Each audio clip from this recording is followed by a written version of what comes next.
ladies and gentlemen, if you could direct your attention down to the field for the international walkout. We'd also like to welcome back 3 of the original Buffalo Stallions. A cornerstone of our team and a fan favorite during the early years of indoor soccer in Buffalo, former Stallions defender Jim Sinclair. Jim played 5 seasons for the Stallions, appearing in an incredible 151 games between 1979 and 1983. Over the course of his career, he tallied 30 goals and 35 assists for a total of 65 points, all while anchoring our defense. In his debut season, Jim made an immediate impact in the league, earning the title of Major Indoor Soccer League Rookie of the Year in 1979. Joining Jim on the field tonight is a local standout whose roots run deep in Western New York. Pat Acuto. Pat was a dominant force at both Erie Community College and SUNY Fredonia, where he earned induction into the Hall of Fame at both institutions for his outstanding collegiate play. Pat went on to play 3 seasons with the Buffalo Stallions, notching 12 goals, 12 assists for a total of 24 points. Our last Buffalo Stallion we welcome back is one of the true international talents to wear the Buffalo Stallions crest. Gustavo Glorioso, born in Buenos Aires, Argentina, Gustavo's soccer journey began in one of the world's great football cities, where he developed his game with legendary clubs, including Club Atletico River Plate and Defensores de Belgrano, before continuing his professional career in the United States. Let's give our 3 Stallions alumni a round of applause.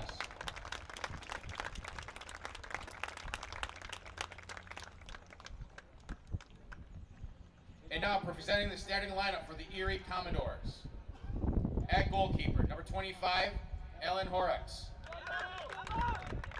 At defense, number 6, Martin Bodalet. At forward, number 9, Julian Tover. Also at forward, number 13, Alvaro Planes. At defense, number 14, Jacob Anderson. At midfield, number 18, Santiago Bustamante. At midfield, number 20, Will Perry. Also at midfield, number 26, Tayo Baba. At defense, number 27, Bruno Fornes. And also at defense, number 29, Sho Kinjo. And number 79, Gabriel Hernandez.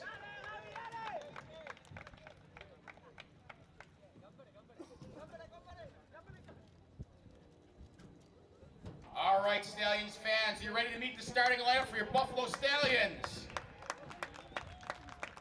Starting tonight for your hometown Stallions, in goal, number 0, Jack Petrie. At defense, number 6, Gene Kaji. And here we are back in North Tonawanda as we await the kickoff for tonight's game between the Buffalo Stallions and the Erie Commodores. The Erie Commodores sitting on top of the league with a 4 wins, 0 losses.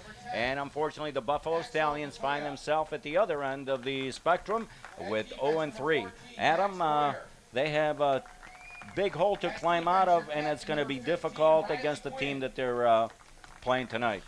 Yeah, absolutely. I mean, coming in, the Stallions need to find their way. Having some trouble offensively, finding the net. Meanwhile, the Erie Commodores come in with 13 goals for and 0 against. So a little bit of a mismatch today, but the opening game for the Stallions was a cold rain fest. Thankfully today it's sunny and mid-60s and not a cloud in the sky, so hopefully they can play a little faster game and a little more controlled game than worrying about the weather being an element factor. All right, we're going to pause now for the national anthem. Before we do that, just want to let you know the referees for tonight's game. Lionel Brito is in the middle. Assistant referees Dylan Oliveri. Assistant referee Stephanie Serrano, and the 4th official is David Rousseau. As we now rise to honor America with the playing of our national anthem.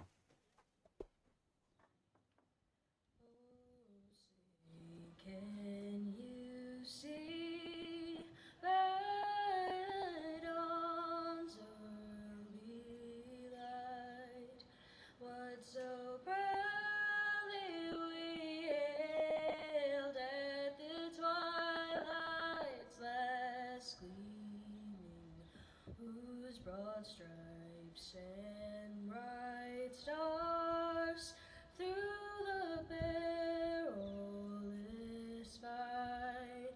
O'er the ramparts we watched were so gallantly streaming, and the rocket's red glare, the bombs bursting in air, gave proof through the night that our flag was still there.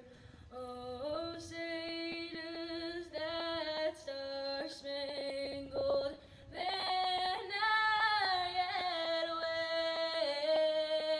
wave for the land of the free and the home of the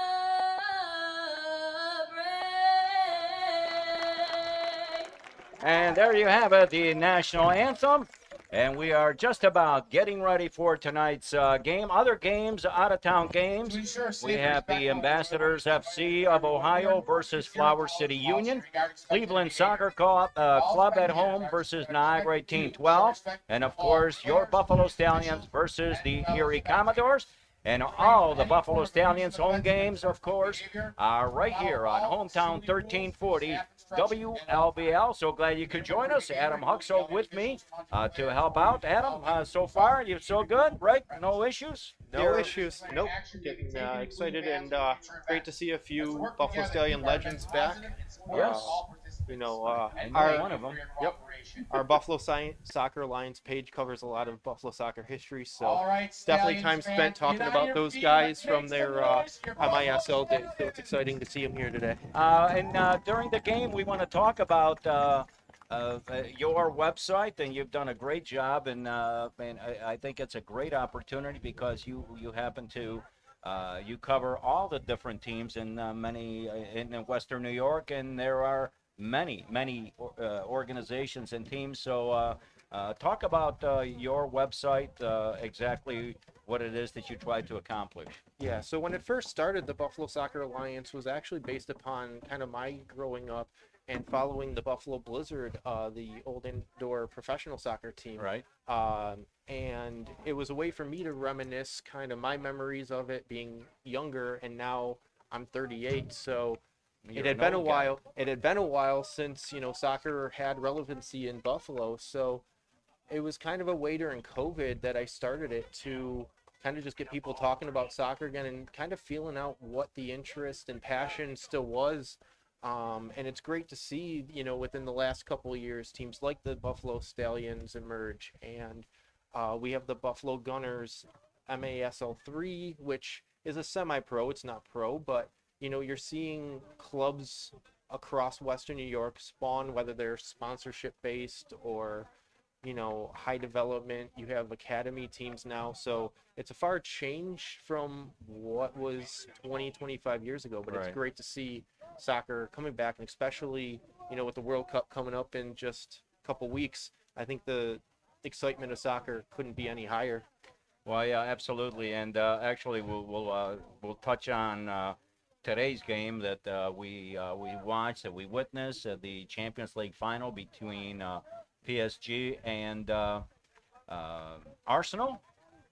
Game won by PSG's in PKs. And the game is underway as Leno Brito, referee, gets the teams playing. It'll be throwing for Buffalo. Working down that left side. And the Commodores hold on to that ball and trying to cut through Buffalo's defense. Buffalo has to be careful. As we mentioned, this team has the ability to score goals, and they score them quickly. They were able to beat Rochester the other day by the score of 4-0. And we mentioned also that they have not allowed one goal in these 4 games that they've played this year so far. So very dangerous team. Yeah, it'll be an important thing for the Stallions to start good. Get off to a good start, keep possession if they can. Erie so far, you can see, is in the attacking third, but just keeping patience on the Stallions. Yeah. Don't rush it. Play patiently and let the game come to you.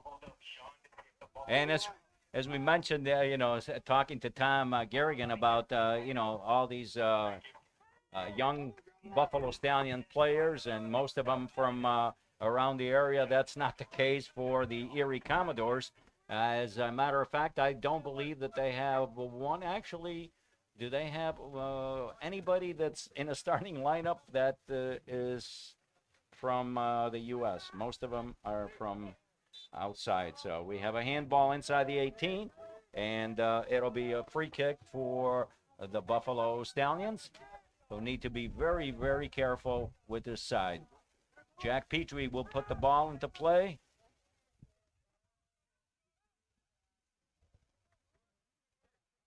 And it'll be a throw-in Buffalo's way. Again, once again for Buffalo, Jack Petrie in goal. John Katke, also Ben Schmidt, Bennett Garrigan, Axel Lazoya, Max Boyer, Riley Quinn, Logan Diebold, Ivan Vangu, Alex Caliboda, and Tyler Warmington. That is the team for this Buffalo Stallions, trying to take down the team that's at the top of the league in the Great Lakes Conference. The third of a three-game homestand. Buffalo heads to the road after this game, and I'm sure that they would like to get a win before they go on the road. Sho Kinjo with the ball. Pass it to him teammates. They swing the ball to the right side of the field. Very patiently is the Commodores trying to open up the field, split that defense. Kinjo, errant pass. Wango taking off the ball. Here comes the Commodores.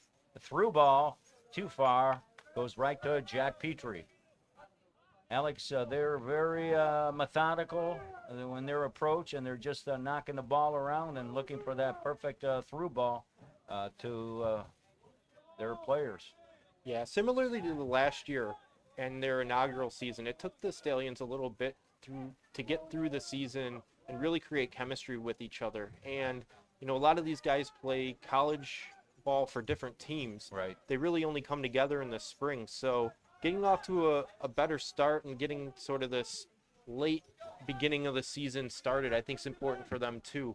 Last year they improved as the season went on, but in a little bit of a way it was too little too late for them. So something to look for is for them to, try to turn this 0-3 record around a little quicker than last year. And Buffalo, of course, not to, harp on last year, but they lost their leading scorer, Luke Sobolewski, and one of their mainstays on defense, Riley Wagner, who are no longer with the club, and now they have a lot more younger players. So it's going to be something to get used to in order to have a little more cohesive play from this team. But they are trying to, tonight, I see that they're marking very tightly.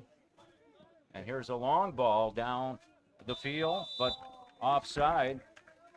If you caught Alvaro Planos, sorry about that. Alvaro Planos got the ball, but he was in an offside position. He broke away from the defender. Riley Quinn tonight is playing on the right side of the defense. Go ahead. Yeah, I was just going to say, with the missing pieces from last season, we talked to Tom Garrigan pregame, and he said that he had nearly 100 players come out for this team. Obviously, the roster's between 20 25 players. So with the loss, you would hope it's next man up, and, they can scout and find skill to fill those holes as best they can. Right.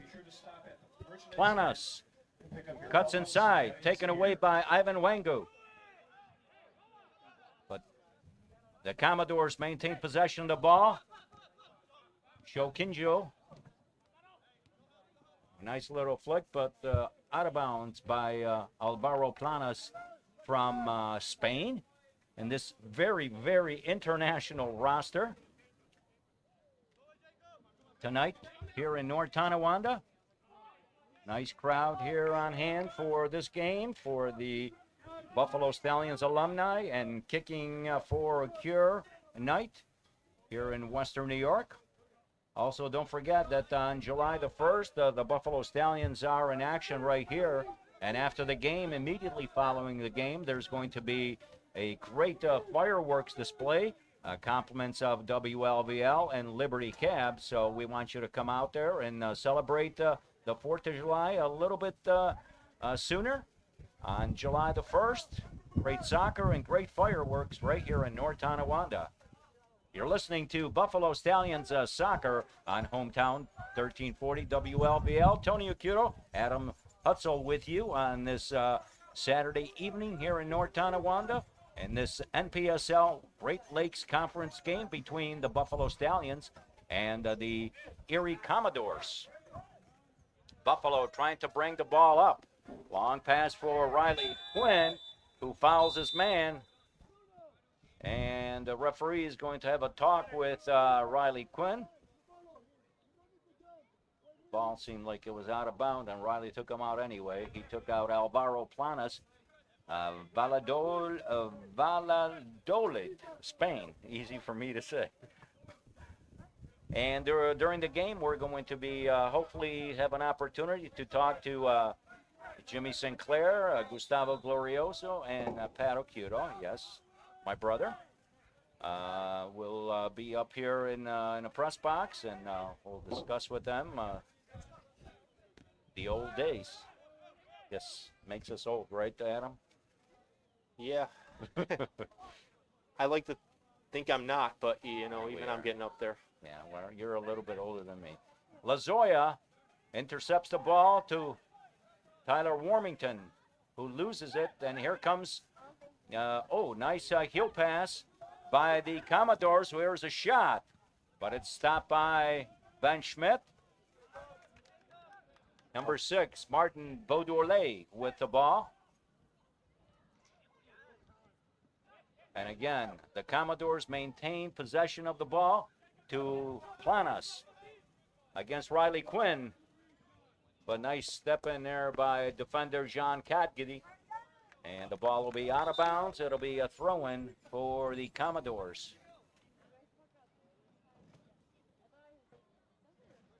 Tyler Card is their head coach is Catalin Silviu Nastuta, and not Lionel Richie, as some people had thought, being, bad joke, Adam.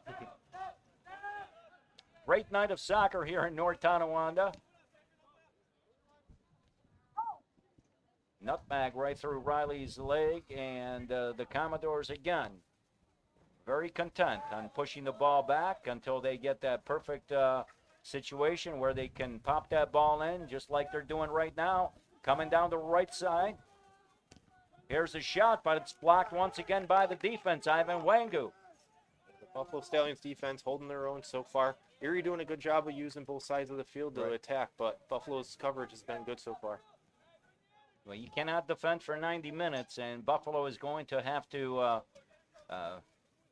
show a little more offense. So it right now everybody's attacking for the Commodores. Planas with the ball to Kinjo, who hits it back to his goalkeeper. And the Commodores once again possessing the ball to the left side to Kinjo. This portion of the game is brought to you by Sportsplex. Chip through, too far. Katke hits it out of bounds. It'll be a throw-in for the Commodores. Plays like that, you wish the Stallions could just hold it a second longer, maybe get the ball turned back upfield rather than just putting it out and giving Erie back possession. Yep. 10 minutes gone in this first half. 0-0 the score between the Stallions and the Commodores. Long pass, there's a foul. Ball's going to come out.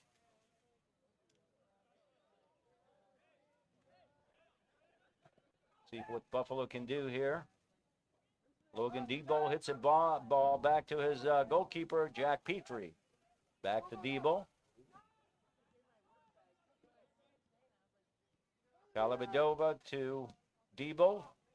Debo too far for Warmington, who's playing on the left side of Buffalo's offense.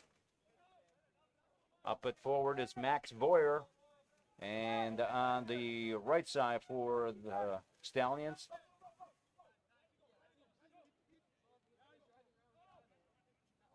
is number 9, Bennett Garrigan. Buffalo playing in a 4-3-3 alignment. Yeah, it'll be interesting to see what that 4-3 alignment, like you just said, as Buffalo tries to attack when they have opportunities. It looks like there's a lot of space in the middle to be had, that they choose the outside and try to make runs down the sideline. If they can adjust to the middle of the field, they might be able to use outlets from the middle to the wing instead of just building everything from the wing. Yep, absolutely. And there they are. Oh, guy going down. Nice play by Debo to knock the ball out of bounds. It'll be a throw-in for the Commodores. And once again, they were able to get free on that right side. Good defense by Logan Debo to come over and clean up the mess. It'll be a throw-in.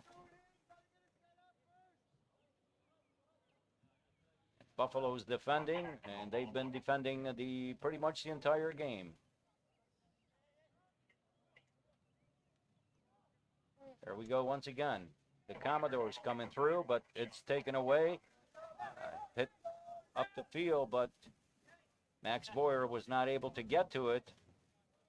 And now it goes to Badale. To Kinjo.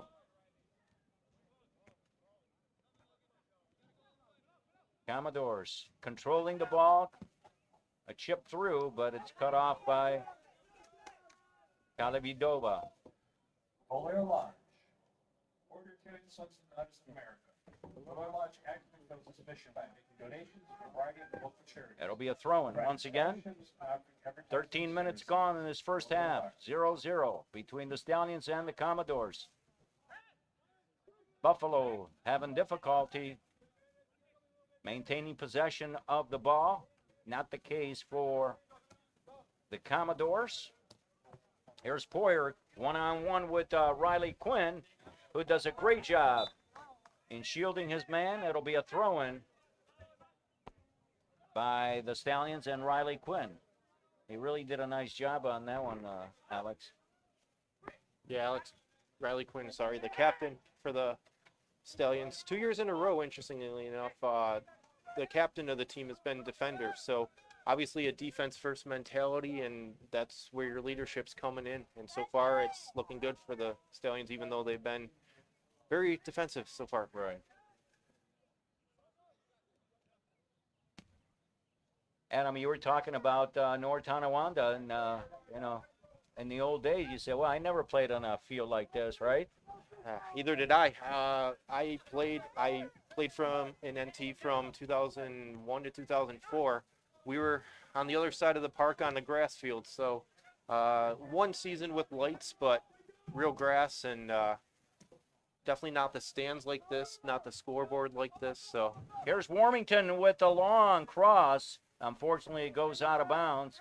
There was the one time where Riley Quinn broke up the play, gave it to Ivan Vangu, who outlet the ball to breaking down the left side, Tyler Warmington, who tried to cross it, but unfortunately went out of bounds. But that was one of the only times so far tonight that Buffalo has strung a few passes together and was able to at least attempt an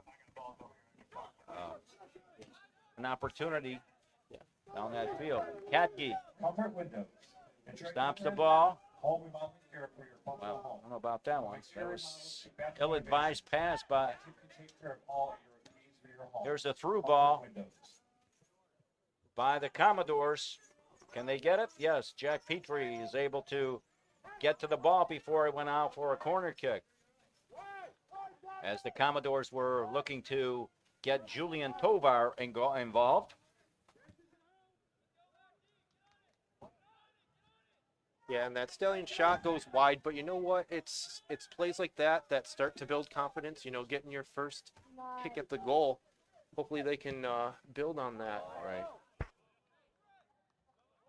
As we mentioned, there's other games going on tonight. At home, Ambassadors are meeting the Flower City Union, and Cleveland SC is playing the cross rival 18-12 in Cleveland.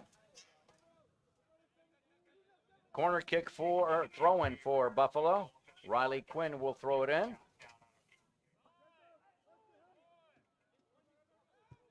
Back to Riley Quinn, who chips it inside the box. Warmington, oh, what a header by Tyler Warmington. And a great save by goalkeeper Alan Horrocks to tip it off the bar. And Buffalo had a great opportunity off the head of Tyler Warmington. Great cross in there by Riley Quinn.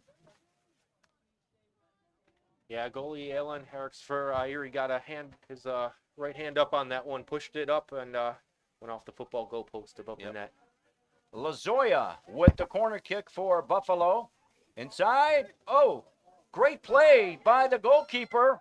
And there's a push in the box, but they say no. A bicycle attempt to kick, but it went wide. Once again, Buffalo causing problems off these corner kicks. Great corner by Axel Lazoya inside the box, and there was a skirmish, and one of the Buffalo players got pushed. It looked like either Cagdi or he got pushed, but the referee, Lano Brito, says no dice. And there's a couple of people getting wiped out in there, Adam. Yeah, So absolutely. look at that. That's, I mean, we have the benefit of the replay, but it looks like Cagdi got knocked out from behind. Yeah, potentially two pushes in the back there in the box. Unfortunate for the Stallions. No call on that one. We'll have to talk to the referee assessor, Steve Montanino, to see what he thinks about that play. There's a long throw in inside. It's a goal! What a goal off a throw-in! And the Stallions get on the scoreboard. It is Max Boyer. First time in the lineup is able to hit that ball in off a throw-in. The Buffalo Stallions take a 1-0 lead 18 minutes into this first half. Yeah, Max, the defender, it was cheating up on that throw-in. Probably the extra height gave the Stallions an advantage on that one right in the middle of the box there. Wow, this is a good start for these Buffalo Stallions. Just like they did the other night. And now here's, let's see the throw-in. Cagdi throws it in long. And it flicks right off the head of Max Boyer. And the Stallions are leading 1-0, 18 and a half minutes into this. Goal scored by number 14, Max Boyer. It looks like Max actually playing up top. Yeah, he was. He's playing at center forward. We have him listed as a defender, Yeah. so Never worry about what it's written over here. I'm just following the sheets. Yep, yeah. Oh, There's a through ball going in on goal, but Oh, Jack just getting a Petrie, hand on it. great play. They cut right through that defense, and Buffalo really playing with fire on that one as the ball goes right through Boyer, or make that the forward goes in, and Petrie was able to come out and challenge him, and he pushed the ball too far. Yeah, Jack Petrie doing a great job. Didn't panic on it, just kind of followed the foot of the Erie forward and was able to get a hand on it and push the ball wide. Buffalo has to worry about number 9, Julian Tovar, who is their leading scorer, and he looks like he's a load up there. Here's a ball offside. The flag is up. One thing for the Stallions, they do have the 1-0 lead, but it looks like they're getting a little confident up top. They're pushing higher. They got to make sure they're now getting back, because it's been twice now in the past minute and a half or so that Erie's made 2 good runs right up the middle. Yeah, it looks like John Cagdi stepped up too quickly and left Riley Quinn on an island, but fortunately The forward for the Commodores, Alvaro Planas, was offside on the play. Otherwise, he would have been one-on-one with Jack Petrie. Here's a long ball down the field, right to goalkeeper Ellen Horrocks. 20 minutes gone in this first half. The Buffalo Stallions, on a goal by Max Boyer, are leading 1-0. The Erie Commodores. Commodores come down that right side, being watched by Logan Debo. Here's a cross, but it's, well, out of play. Tyler Warmington deep in his own end of the field, providing some support on defense. Tony Okuda with you and Adam Huxell on Hometown 1340 WLVL, all home games right here on WLVL. Also Buffalo Stallions TV and WLVL.com as well. So we hope you could join us. If you're not, you can't make it to the game. Buffalo scrambling to get that ball out, and the pressure by Max Boyer, but the ball goes back to goalkeeper for the Commodores, Horrocks.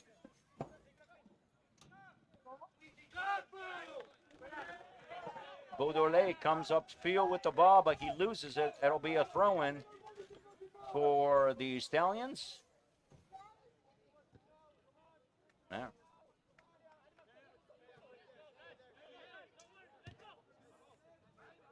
Riley Quinn is going to go as far as the referee will allow him. Now he pushes him back. So not so far, my friend. And fourth official, Dave Rousseau, getting in the way. Dave is a good man. I referee with him, so I can joke about him. Every referee gets their work in every night. Yes. You know, don't count that fourth one out. No. Warmington could not find his teammate up there, Max Boyer, but it'll be a throw-in for the Buffalo Stallions, leading the league-leading Erie Commodores by the score of 1-0. 18 minutes and 30 seconds on a goal by Max Boyer, off a throw-in by Jean Cagdy.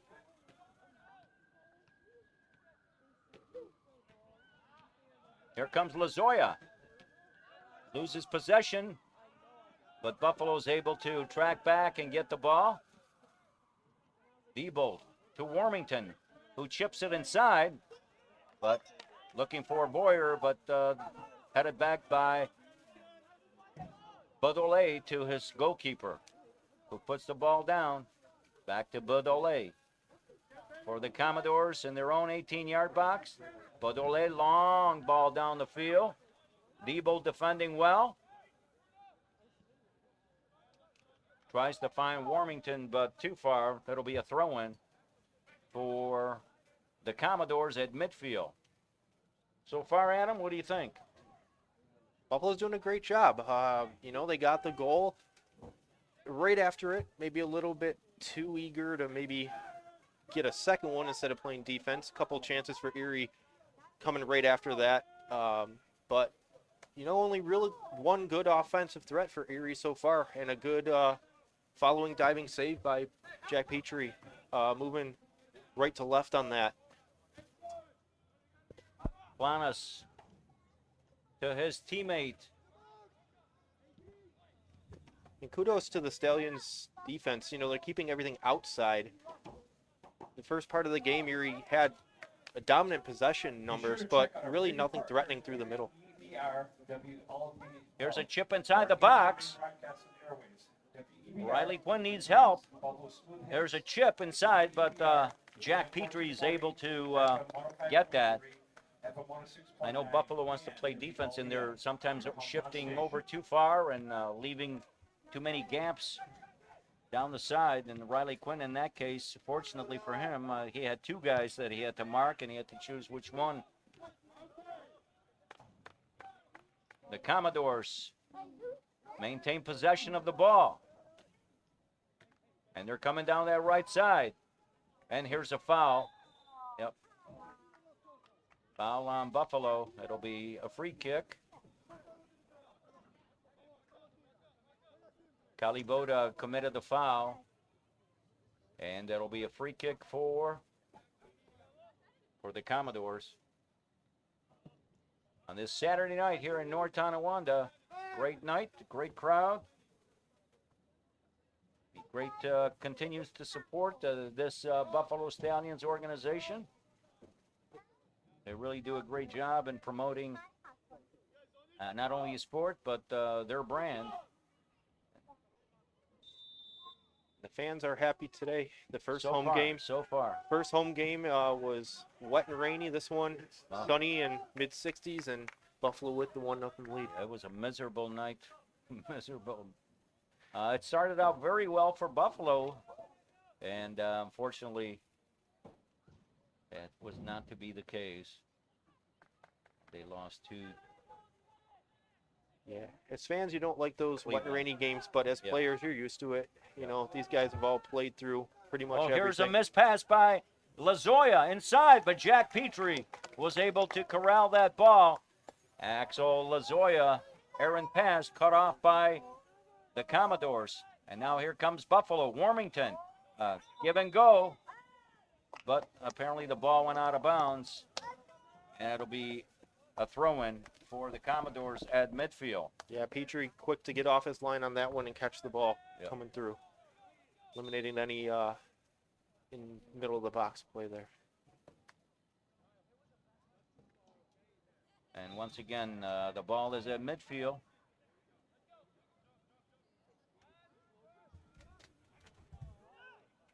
Here comes Max Boyer. Turns back into zone to Riley Quinn. Max Boyer being marked on a play to Lazoya. Axel Lazoya. He's got 3 guys on him. Loses possession. And fortunately for Buffalo, the pass aimed for the forward of Yeah, Max Boyer there losing his footing there along the sideline. Luckily, Erie put that one out of play because they had numbers coming up. Will Perry with the ball. Cut off by Riley Quinn, who knocks it out of bounds. Now they have Santiago Giraldo on the field. At least the jersey says, or the lineup, but they don't have him as a starter, but he's out there unless they gave somebody else's jersey. Yeah, we were told number 19 there Yeah. was not a starter, but he is on the field. Here's Tover. Being marked by 2 guys. A lot of communication out there by the Commodores. It's like a hometown swap meet on your radio. Join Eric Cook for Tradio weekday mornings at 9:15 right here on Hometown 1340 WLVL. Ball for Tyler Warmington, who cannot get it, and here comes the Commodores. Chip through to Tovar, but knocked away by the defense, and the possession continues for the Commodores. Baudoulet to Kinjo.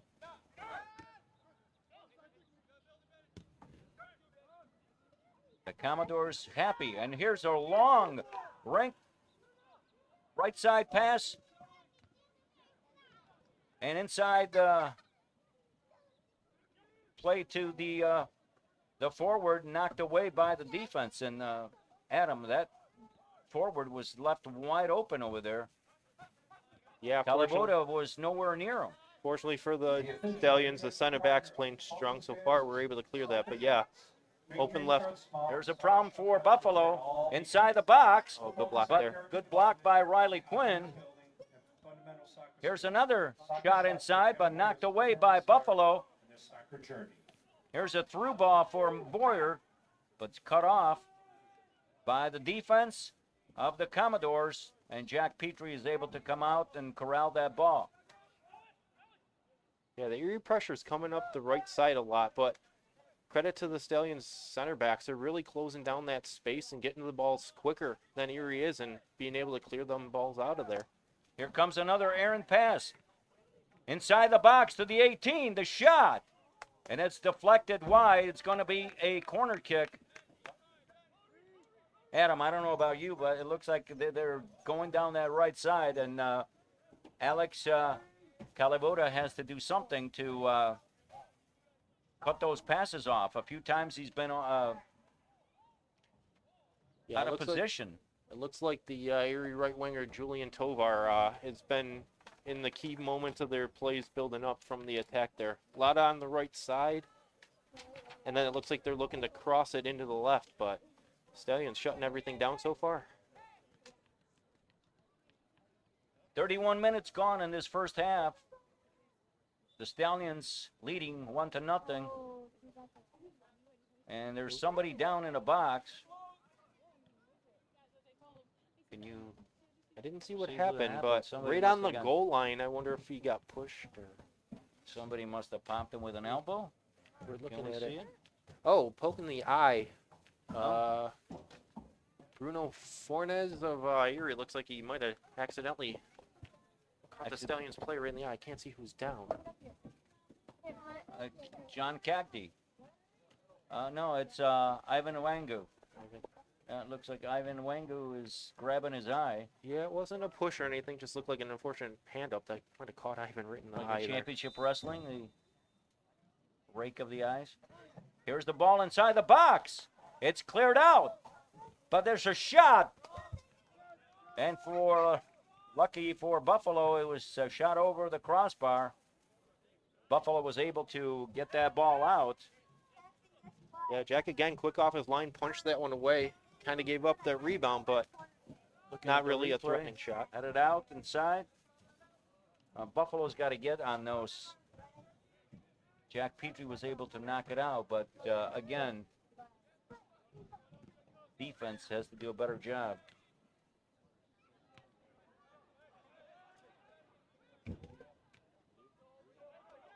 Ball is inside the box for the Commodores. And Horrocks kicks it out to his forward, but cut off by John Cagdy.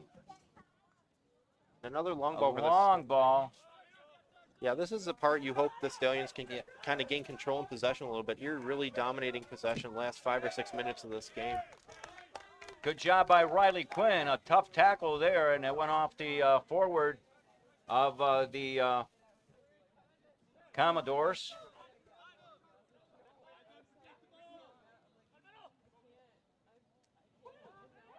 Here comes the Commodores. Down that left side. Number 13, Alvaro Planas, is not able to, well, does get to it. And John Cagdy knocks it out. It'll be a corner kick. Buffalo has to be careful on these. The Commodores do have lots of firepower.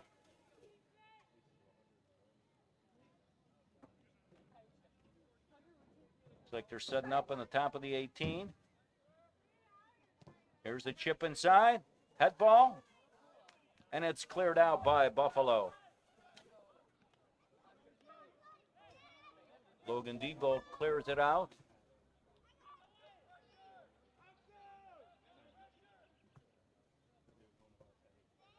Commodores controlling the game, but Buffalo controls the scoreboard so far. They'll take that anytime. Here's a chip inside the box, or an attempted cross, but it's knocked out by Axel Lazoya. Number 19, Santiago Giraldo, or whoever is wearing number 19, Adam. Here's a chip inside. Jack Petrie's able to corral that ball and clears everybody out. Washington. Looking for a short ball, but none to be had, so he punts it out. Yeah, Jack showing confidence early here. Great to see him make that catch. You know, some goalies on plays like that try not to risk too much and they punch it away. Sometimes it leaves unkindly rebounds, but him being able to manage and control that catch and get the ball up the field. Kinjo with the ball to his goalkeeper. Alan Horrocks from Merlo, Argentina. On this international roster, Adam. Here's a through ball for Tovar, who chips it over the goalkeeper. The ball goes in, but fortunately for Buffalo, Tovar is offside. Yeah, And we the- talk. Go ahead. Go ahead, no, go ahead. No, we talked about the Erie and their international roster. They have, let's see, 5 players from Spain. We've got Germany, Japan, England, Colombia, Cayman Islands, all represented. Brazil. So very international roster for Here Erie. comes Warmington with the shot. Ooh. Went across the net, but the defense is able to clear it away. It'll be a throw-in for the Stallions. Good play by Tyler Warmington, who had 2 men on him, but was able to get loose. And he crossed it, but it went to the defense, who cleared it away. It'll be a throw, or make that a corner kick for the Buffalo Stallions. Yeah. 36.5 minutes gone. Can Buffalo strike again on this corner kick from the exact same spot? The same cast of characters. Axel Lazoya will knock the ball in. And see if Buffalo can make lightning strike twice. Yeah, Warmington on the replay. Maybe a little miss hit, kind of grounded it there, but luckily for the Stallions, they get the corner kick here. Here comes the chip. Lazoya tries to curl it in. It's a head ball, Ooh. and it's knocked away off the line. Wangu gets it back to Lazoya. Lazoya turns, crosses inside, and hit it out by the defense of the Commodores, and now they're breaking the other way. Buffalo's got to get back in their horse. Here comes Tovar, being watched by Jean Catney, who shoots it inside, but it's knocked away by the Commodores, or the Stallions. Kinjo switches field to the opposite side. Buffalo all back on defense. I didn't see who it was, but on that Stallions last attack, that shot actually hit a Erie Commodore player in the face. Probably saved a great scoring opportunity from the Stallions. Well, they'll send him a Christmas card for that. Baudoulet to Kinjo.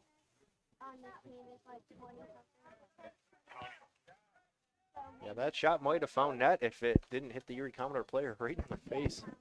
Unfortunate for him, but he's probably thankful it didn't. Keep going. We're going to have a substitution for the Commodores. Number 2 is going to be coming into the game, Rikito Takuchi, and he's going to be replacing number 27, Bruno Formes. Fornes comes out.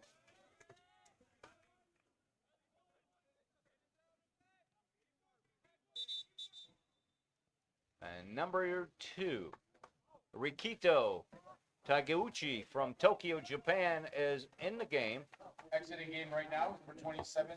They're taking out a Bruno defender, Fornes. so I wonder if they're looking for a little bit more attack or just to solidify their defense a little bit more.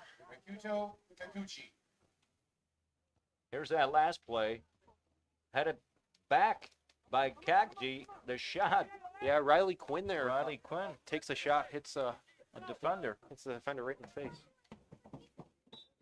But it was a strong shot, so might have hurt his face, but he made the save. Yeah, that's the important part.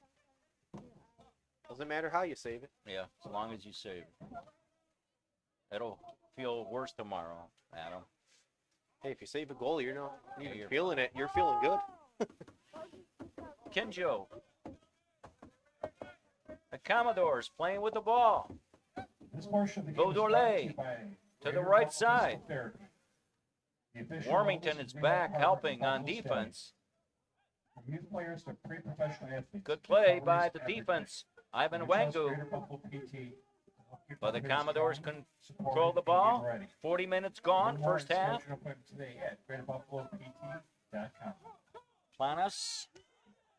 There's a throw-in for the Commodores. Alvaro Planas will throw it in.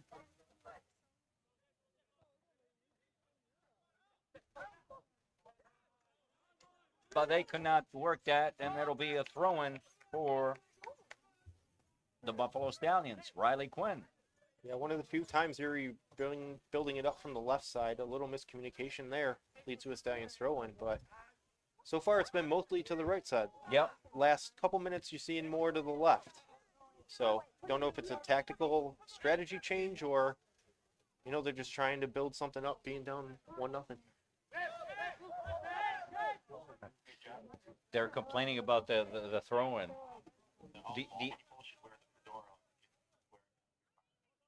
They were complaining because he raised his leg, his foot, but I don't even think that the referees call those anymore. I know they're always looking for the over-your-head throw. I don't know if they're always staring at your feet anymore. Here's an offside. The player came from an offside position on and received the ball, and assistant referee Stephanie Serrano flags that, and it'll be a free kick, indirect, for the Buffalo Stallions. Jack Petrie will do the honors. Now Buffalo has to be careful here, because this is what happened last time. They were winning 1-0 at close to the first half, and then they just allowed the other team to score. As we have a young crowd right in front of us, making a lot of noise, Adam. All right, it's nice to see so many kids here at the game tonight. Oh, yeah. Hope you can be part of this experience. At halftime, we're going to have ex-Stallions. Some old guys are going to be in studio here with us. Jimmy Sinclair, Pat Occhiuto, and Gustavo Glorioso. Look at Jimmy. He looks like a movie star with those glasses. Debo playing defense. Tovar is able to turn him, but Logan Debo does a nice job in cutting off the forward. Tovar, the leading scorer for the Commodores.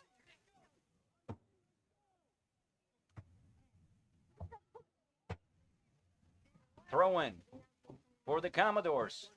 Defended well by the Stallions.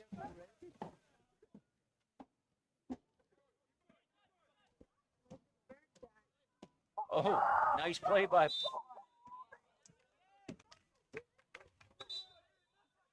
Alvaro Planas. Nutmegs Riley Quinn, but there's a foul on a play.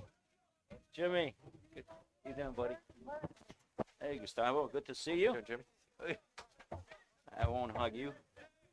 We got the old Stallions here in our press box location. Jimmy Sinclair, number 5 in your program, number 1 in your hearts, is here. Gustavo Glorioso and my brother Pat. On this alumni night, there's a head ball and it's a goal! Once again, Buffalo cannot maintain the lead, just as they did the other night against Cleveland. Leading 1-0, and they allow the defense to break down. Looks like Julian Tovar for Erie with the goal there. The leading scorer for the Commodores is able to get between the defense and head in that free kick. 44 minutes gone, and it's 1-1. The Buffalo Stallions and the Erie Commodores. Yeah, it looks like Tovar kind of got split between the middle and the right side of the Stallions defense there. Found some space and was able to put that one home on the header. Great ball by Will Perry, who chipped it inside the defense. And now Buffalo is going to have some work to do here. Erie's first goal by number 9, Julian Tovar. The assist, Will Perry. Have 2 minutes of extra time. And that's what I'm sure Coach Rudy Pomper did not want to happen. All too familiar. Same situation that happened the other night. Buffalo playing well, and then allowing a goal late in the first half. Lazoya heads the ball. And the Commodores maintain possession. Here they come once again. Buffalo's been doing a lot of defending. Logan Debo defending right now. And he's able to knock the ball out of bounds. It'll be a throw-in for the Commodores, the league-leading Commodores. Sit on top of the division by 4 wins and no losses. Here comes Poyer once again. The overlap. There's another head ball, diving head ball by Tovar once again. And he's causing all kinds of problems in the middle of the defense. They can't let him loose, Adam. No, absolutely not. You hope with a couple of minutes here until half, Stallions' fatigue level's not getting to them. It looks like they're getting a little sloppy on the back here, especially in the middle. Diving header a la Cristiano Ronaldo.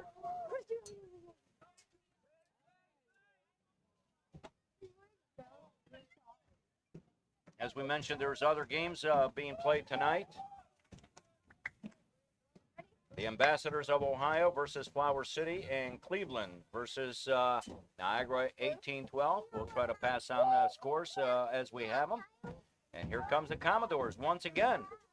A through ball for Tovar, who Petrie comes out. And the ball's knocked off the line by Jean Cagdy. Buffalo again playing with fire late in this first half. And hopefully for Buffalo, this half comes to a close because they're really struggling in these last couple of minutes. There's a through ball knocked out by Riley Quinn and referee Leonel Brito. Double whistle brings this first half to a close.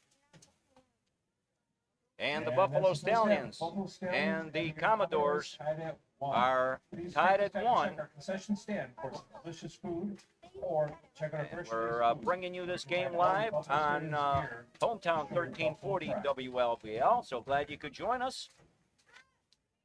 And with us now, we're happy to have a few of the ex-Buffalo Stallions here with us tonight. And come on up closer, guys. So we have the pleasure of having 3 ex-Stallions in the studio here. We have Jimmy Sinclair, Pat Occhiuto, and Gustavo Glorioso. Jimmy, who's the oldest guy here? That's me. It's you, huh? Hands down. Well, Jimmy, we know everybody loves Jimmy Sinclair. I want to ask you, here, you can hold the microphone close to you. So we're talking about decades since the Buffalo Stallions existed. But here we are tonight. The name is back, the logo. How does that make you feel? And people still remember you guys. It makes us very proud. Like, we loved who we were in the late 70s, early 80s. We were, we had 16,000 at the auditorium. The fans were brilliant. We had a passion that we loved the city. We loved the club. And to see the logo and the name back is just, it's exciting for me. That's how I must say. Talk about some of your memories of that period in which you played, and you were one of the original guys. Yeah, so was Pat. Right. And yeah, we were a family. Like, honestly, when we played with the Stallions in the first, second, third year, we were a family. That's how we all felt with each other. When we went on the field, you were fighting for your brother. And it was a great to watch it develop, to watch the crowds grow at the auditorium, the fan growth. It was to outbeat the Sabres and fan crowds. It was absolutely amazing. And the guy that was really instrumental was Sal DeRosa. Yep. He brought it all together. Yes. And he was such a unusual in some ways, Yeah. but we all loved him. Like, we loved Sal, and I could tell you some stories, but we don't have time for it. But, God bless him. He was absolutely unique, and he made Buffalo Stallions. Talk about some of the players that he was able to get. I mean, not just. This guy got some players that it was incredible who he brought here. Well, let's put it this way. I think we talk about Eusebio. one of the greatest players of all times. We had Paolo Rossi in for a couple of weeks before the Italian Federation changed their mind on his suspension. We had Yugoslavian internationals. We had great players from all over the world, right? And as I said, so many close relationships for us, right? We're still friends with a lot of people. Some of them are not here with us anymore. Carlos Mediteri, I'm still on Facebook with them. Yeah. Like a lot of us are still in touch with each other, which means the world to us. Yeah. Talk about quickly how you became a Buffalo Stallion. What was the process there? They'd opened trials, and a good friend of mine who played with Hamilton Steelers with me in Hamilton, Ardo Perry, was a goalkeeper, and he asked Saldo Rosa if I could come down for the trial. And I was fortunate that Louis Dabo knew me from the North National Soccer League. I played against him when he was coaching First Portuguese in Toronto, and the rest I was fortunate enough to get it, and I was lucky. I got in, I came to the trials, and I was asked to sign a contract, and it was all history from there. The I rest loved is it. history. Yes. Well, pass the microphone down because we'll get back to you. And this is Pat Occhiuto. He happens to be my brother. Oh, here, look, you guys going to be on camera here. But thank God you guys do your hair. But anyway, Pat, of course, is my brother, and he always had aspirations about playing soccer. I remember when we lived in Italy, there was a team. We were at the beach, and there was this scout for one of the teams. And talk about what he wanted you for. Well, we were at the beach, and we play soccer, and one of the guys that was vacationing was a youth coach for Catanzaro, which at that time they were in Serie B. So he asked me, actually he asked my mom Wrong thing to do. to move to Catanzaro, which was 45 minutes from our town, but my mother would not let me go because she thought I was too young. And he actually came to our town to ask my mom again, and she said no. But she wanted you to play. He wanted you to be a goalkeeper. He wanted me to be a goalie. Yeah, I played goalie. Luckily, I stopped playing goalie because I never grew taller than 5'6". Yeah. Don't think any of the three is because So- you're goalkeepers.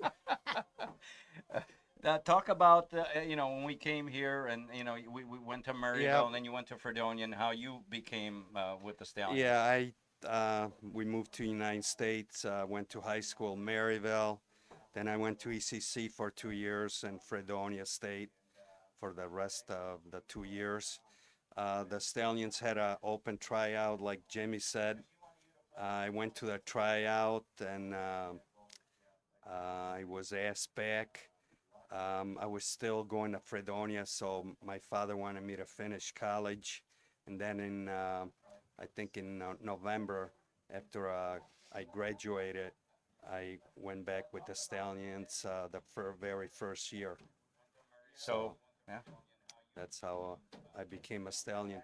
Adam. Yeah, so I have a question because if you guys both know, the Buffalo Soccer Alliance is run by me, and you both follow it, Pat and Jimmy. And I just want to know what it means to you to still be remembered and still be followed and have people comment about your careers, some 30 years later, 40 years It later. was more than that. Jimmy, I'm sure a little bit older, but, Yeah. It's always amazing, how many people knew about the Stallions and everybody. And I work as a salesman, and a lot of my customers were soccer fans. They remember the odd and some of the big games we played against the New York Arrows and the Steamers. So 40 years later, whatever it is, still to be mentioned as a Stallion, it's yeah. hard And it to, was the end of your career, but you also played for the Buffalo Blizzard a little bit. And yeah, it the seems yeah. like if you look online, there's maybe a little less NPSL information than there is, you know, the MISL. MISL was bigger, had bigger crowds than I think the 90s did. If you want to talk about that a little bit, maybe like Yeah, I mean, major indoor soccer had great players on every team, international players. Some of the crowds, I played in Kansas City for 1 year, and we were an expansion team, and we averaged over 13,000 fans a game. Most of the games they would have to turn people away. So, you know, great players like Steve Zungel, you know, in the NPSL, good league, but it was geared more towards college kids, and you know, it didn't have the same major league feeling. sure. And obviously, indoor soccer today is not quite the same as what it was, but you're seeing teams. We look at like the MASL, and like the Tacoma Stars are a franchise that are back, and the Kansas City Comets, Comments, yeah. and a couple of the older teams actually regrouping, rebranding, whatever you want to call it. What does that mean to you? Yeah, San Diego Sockers as well. What does that guys mean to you that maybe down the line Buffalo can get back into it and become something big again? If there's a, you know, a city that deserves an indoor team, Buffalo. I mean, there's a million kids playing, and it's popular out here outdoor, and I think it would be just as popular if they brought the, you know, the team back. Let's bring in Gustavo in here. Gustavo, get closer to the microphone, not too far. Okay. Good afternoon, everybody. And talk about your experience. You came from Argentina, and how did that trip come about? I came first to Chicago, and I was trying to sign in for the Chicago Stings, and my agent said, let's go to Buffalo because we were taking too long, and I came over here, and I was very young. I was 21 when I came over here, but I already had experience. I played for Independiente for like 7 years before, and I was already at 16 interacting with First Division, and I was in the junior national team prior to the World Cup '81 in Australia. Right. So, Talk about your experience with the Stallions. well, the Stallions first was a beautiful combination, and I didn't have the pleasure to play with Jimmy because I came over. I always say I came to Buffalo and I closed the team. I came the last year that they were here in Buffalo, but they had a really nice combination of people from all over, and like Pat said, the league was the quality of the player, the talent was quite high. You had international players that and local players, and they could play real soccer, and they were really good outdoor players playing inside. So to that point, you see that the boards, they were not being used or abused too much, then people would play. No, then the game got kind of a little bit corrupted with the abuse of the boards and so on. Right. Yeah. But you know, I come from a city of 16 million people, and out of the blue, I'm in Buffalo. Then to me was very small, and you realize that the Buffalo fan is very, very strong. I went to play back to Chicago after Buffalo, and they wouldn't get the crowd. The passion that Buffalo had. No, Yeah. Including now you see, I mean, youth soccer. I went into education after I stopped playing soccer, and I came back to soccer now, and I'm working the summers for Real Madrid, and I work with youth in the United States in the East Coast, and then some of the weeks we go to Europe, and we take kids from here, and you see the amount of kids that they are playing now, football. Is tremendous. Right. No? And we can attest with Jimmy that in Canada, I think it's even bigger. Right. Yeah, so it's a Hold beautiful on right there because we have to take a break and we'll come back in just a little bit. You're listening to Buffalo Stallion Soccer on Hometown 1340 WLVL. Want to tell us a thing or two about a thing or two? Text WLVL anytime at 716-433-14.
WLVL.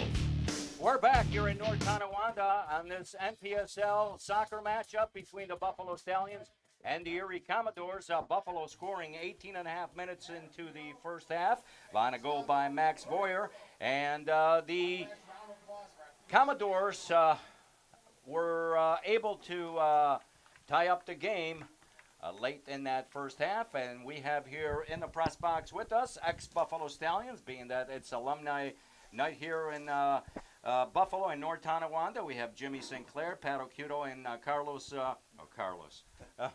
Yeah, of course, Gustavo Glorioso. It was Carlos. We missed. Well, we missed Carlos Alguero. And Jimmy, let's talk about a little bit more about your career with the Buffalo Stallions. You were, you had a lot of players on that team. Very skilled players like Stan Karasi and Yubo Petrovic and Ernie Buriano. And then there was the hammer in the back. His number was number 5, and he was Jimmy Sinclair. Talk about that. You knew your role. I knew my role, and I was to basically, ever who the top player was in the other team, that was my job to stop them scoring goals. Sometime it worked, sometime it didn't. But I enjoyed that role, and one of the things, and I think Pat was part of it, I love being on a short-handed team, right? Because to stop these type of players when you're a man down, it's a great feeling. And we scored quite a few short-handed goals. So yeah, it was fantastic. And as I said, it's a great memories. And as I said, we had so much fun, and we go to practice. It was like a dream. You go to practice, and at the end of the week, they gave you a paycheck. I would have been doing this anyway, right? I would have been playing football anyway, but somebody wanted to give me a paycheck. That made it even better. Well, you talk about the players. There were a lot of characters. I mean, we talk about the Yugoslavians. They were a whole thing. Then you had like a guy like Franco Doi, who was a character, and Carlos Metudiri, the little mouse, and Pancho Escos. I mean, there were just all kinds of different types, but they all came together. They all blended together. Yeah, as I said, I'm still on with Carlos Metudiri. I am still enjoying hearing from him, seeing where he is. He's always all over different places, and it's fantastic. It really is. Facebook, I'm not a tech guy, but Facebook's a wonderful thing because it keeps us in contact. Even some of the guys that I would say we weren't friends on the field, but now in Facebook, from St. Louis, New York Arrows, San Diego Sockers, we're friends on Facebook, and that is nice. But before we close it off, I want to ask you, and I'll ask each one of you guys, just give me one memory that. Oh, we have a Stallions goal. I'm sorry. Sorry, Buffalo scored. Sorry about that. Yep. No? Yeah, they're questioning if it went over the line. It definitely did look like it to me. Well, I guess we do have a goal, and I apologize. I just turned my head away for a second. Let's look at it on the replay. Here goes the ball inside. There's a long shot, and it looked like, did it? We're going to have a... yeah, they're reviewing it. The call on the field was a goal. A dipped shot that went off the crossbar and went down. It's hard to tell from the booth because the goal is all white behind the goal line. But we're trying to watch the replay. I think there was, again, Max Boyer with the shot, and it looked like it hit the crossbar, and did it go in? Referee Lionel Brito goes over to Stephanie Serrano, and they confer, and what is going to happen? No goal. They call it no goal. Looks like they said no. The ball did not enter the net. Look at the replay. Yeah, they're looking at the replay, but I don't think we could really see. The shot goes off the crossbar, off the left post, but it's very hard to tell because there's white paint of the football field behind the goal line, so you can't establish. And of course, even if they look at the replay, they're going to. We don't have the VAR here, and they won't use it, so it's going to be strictly human. Yeah, I like to go off initial impact of how the players react to it. It looked like the Stallions were really quick to jump, thinking the ball was in. Yeah. And then immediately you see the goalie for Erie kind of signal like, hey, I don't know if that went in. No, but Max Voyer hit the ball and it hit the crossbar, and honestly, I turned my head, so I didn't even. You said the goal. I turned my head to, and I did not see the ball. I didn't think it went in. Okay, they're calling drop ball. They're going to drop ball. So. Okay, well, sorry about that. Jimmy, go ahead. Continue about some of the characters that we used to have. Yeah, we had all sorts of Yugoslavian boys come in for a season, and a lot of them were. I remember talking to Yubo Petrovic, and I'm talking about his 2 years in the military, because it was mandatory in Yugoslavia at the time. And here's one of our great players telling you how he had to go into a military environment. It was very interesting.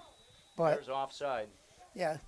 And well, no, Yuba was a great player and great teammate, because Stan Karasi is not as much. Stan was more about Stan. He was better than everybody else, but Yubo was a fantastic. He was a fantastic player and a fantastic person. Well, Pat, give me some of your final thoughts on memories. There's a push, and it's Memories. Some of our guys like Eddie Azevedo, he was in a class by himself, funny, great player, still in touch with him in Portugal. Some of the memories for games, the St. Louis Steamers battles we had in the Arrows when we had to win the game to make the playoffs. We kept Zongel, no goals, no assists. So those are some of the memories. Gustavo, do you have anything to close this out with? Yes, coming to Buffalo, being very young and being the first time that I was going to. Oh, here's a through ball on the defense, but it's taken off by Buffalo as that number 24, the Commodores, was able to break in. And here's more danger for the Commodores on offense, but it's cleared away by Logan Debo. And Buffalo in this start of the second half having a couple of situations where the defense had to come up big. And, of course, Buffalo thought they had scored their second goal, but the referee says no, the ball never went across the goal line. Sorry, Gustavo, go ahead. How we were received, I came to Buffalo with a player from Uruguay, Ruben Steven, and people like Pat and his wife, then they took us in, Eddie Acevedo, Oscar Pisano, Salguero, a bunch of people, and they were just very welcoming. And one of the nicest memories I have is going for first time to the old auditorium and seeing this beautiful temple of sports, and being able to play inside and looking out into the crowd of people is always a beautiful experience to have. It's really, really nice. Well, I want to thank you guys for coming in. It's great to see all of you guys here looking so well. Jimmy, Gustavo, Pat. And we hope you come back again, and we wish you continued success. Jimmy, good health to all of you guys, and thanks for stopping by. We appreciate it. All right. Thank you very much. Thanks, Jimmy. Hold on.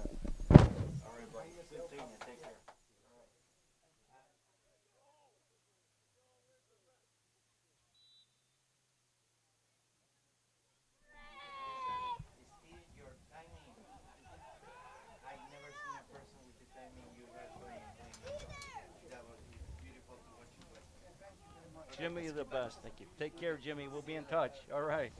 All right, there you have it, the ex-Stallions, and the ball is inside the box. Jack Petrie was able to corral that ball and throws it out to Riley Quinn. What a beautiful night, huh? Absolutely. Adam, great to see Jimmy Sinclair, and I see Gustavo periodically, and of course my brother, but I haven't seen Jimmy in a long time, and it's great to see him. What a great competitor. He was one of the toughest guys. that in the MISL, really. And I remember him, little pigeon-toed guy that would just slam into anything. And you told him to run through a wall, that Jimmy would do it if that means that Buffalo wins the game. He was that type of a competitor. All right, let's see if Buffalo can continue. They've been getting close in this second half. And there's a foul. Yeah, I actually had your brother Pat speak to my Lockport travel team that I coach Okay. a couple years ago, just to go over his experience, coming from Italy, how that was transitioning here to America, and, kind of outlining his career just so, this new generation of kids coming up can kind of hear a professional story, kind of hear what it takes to, play in a collegiate level and make your way into a professional setting like that. And, it's not something that every kid gets the opportunity to hear, just someone else's story and on the drive or the experience or how scouting works, stuff like that. So it was really nice to have him on board to just talk to my team for a little bit there and give him a little pep talk. Yep. Here's Tovar once again being marked tightly by the Buffalo defense. Number 26, Tayo Baba with the ball. To 18, Santiago Bustamante.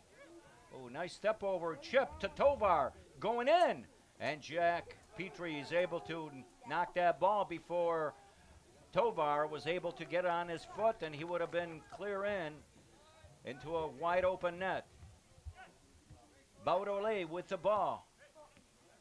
At midfield to number 7, Alvar Silva. Oh, I missed it. Here goes inside, and it's a goal! Yeah, unfortunately, Riley Quinn on that was trying to defend. He lost his footing there and caused a breakaway there for Erie. Baudole with the ball. He puts it to number 7, who chips it through the defense, and he's able to go through. Number 19 for the Commodores, Santiago Giraldo, is able to put the ball into the open net. And just like that, the Stallions are down 2-1. Ball went between Jean Catney and Riley Quinn. Yeah, it looks like the Stallion defender there tried to extend his leg as far as he could to stop that. In the process, lost his footing, kind of took him out of that play. Erie coming down on the left side gets that breakaway goal. All right, so the Buffalo Stallions have a little bit of work. Number 13, Alvaro Planas. All right, that was Alvaro Planas with the goal.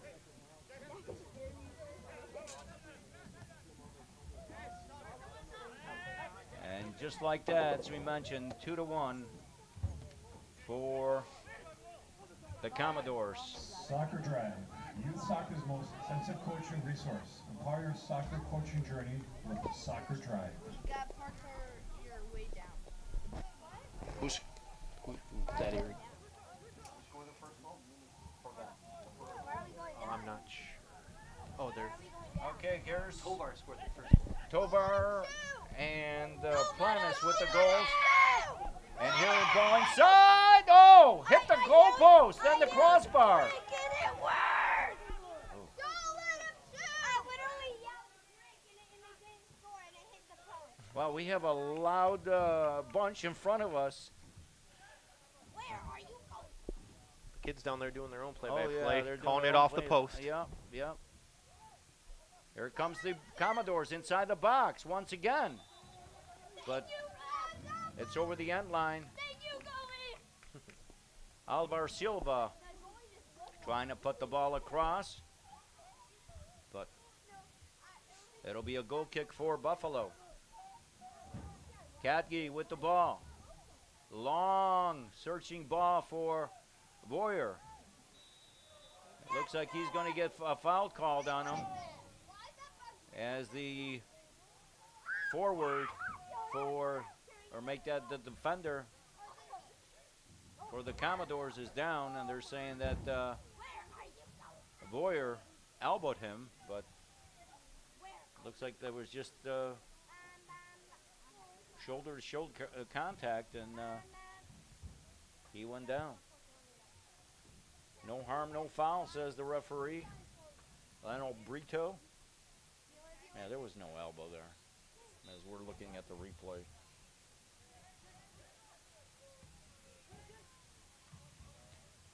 So first half goal by Tovar, and now number 13, Alvaro Planas, put the Commodores up 2-1 against the Buffalo Stallions. They received the first half goal by Max Boyer, and Buffalo has a little work to do here. There's Riley Quinn getting knocked off the ball, but it's going to be a foul on the Commodores. That'll be a free kick for Buffalo. Yeah, Buffalo needing to keep their composure here. If you're a little late here, 12 seconds into the second half, it looked like Buffalo might have scored. A bending shot hit the crossbar, bounced down, hit the post, and kind of went across. Reactions looked like it was a goal. Referees huddled up and deemed it didn't go fully across the line, so an unfortunate break for the Stallions. But then they give up the goal to Erie to make it 2-1 Erie, and now they're playing a little bit more urgent here. Right. Ben Schmidt with the pass that went to nobody in particular. John Cagney corrals the ball to Logan Debo. Back into his goalkeeper. Petrie chips it up, and it goes right to a player.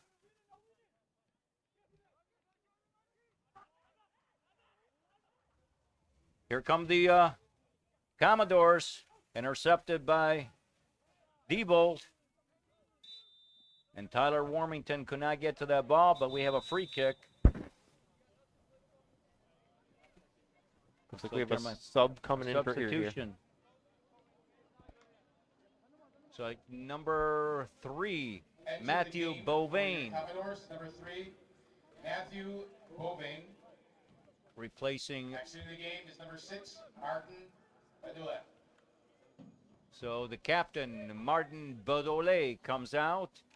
And Matthew Bovain is now in the game. Looks like he just took the position of Badoulet. Defender for defender. And here's Buffalo trying to get that second and tying goal. Tovar looks like he handled the ball. He did. That'll be a free kick for Buffalo. He looked like he trapped it with his hands. Yep, went off his knee and bounced up, hit him in the hand there. That substitution, too, an all-France substitution there. Baudelaire from Paris, France, and Matthew Bovain from Cannes, France. So, 2 Frenchmen. And as we mentioned, they have a very much an international roster. Axel Lazoya puts the ball into the box, looking for a player for the Stallions, but the ball was headed right to goalkeeper Ellen Horrocks. Yeah, good position there from the goalie Horrocks there. It actually went off the Erie's player's head, so would have been an own goal otherwise. Right. Lazoya swings it to Warmington, but could not connect. We have another substitution coming in for the Commodores. Out is Teo Baba, and entering the game is number 8, Alex Sanchez from Murcia, Spain. Number 8, Alex Sanchez.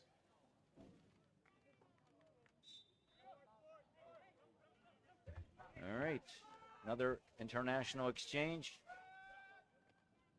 But Tovar is a load. Yeah, he's been a key part of their offense. He is thick, and he's effective. And he is the leading scorer tonight, to getting his 4th goal of the season. 4 goals in 5 games. And Buffalo doesn't want him to get any more goals. Ball for Warmington, cut off by the defense. A chip to the right side. To Kobuchi with the ball, and now they swing the ball to the left side. Long pass. Riley Quinn defending. It's chipped out. Stopped by Ben Schmidt, who's not able to get the ball. And the Commodores chip it inside the box. It's headed, but goes right to Jack Petrie.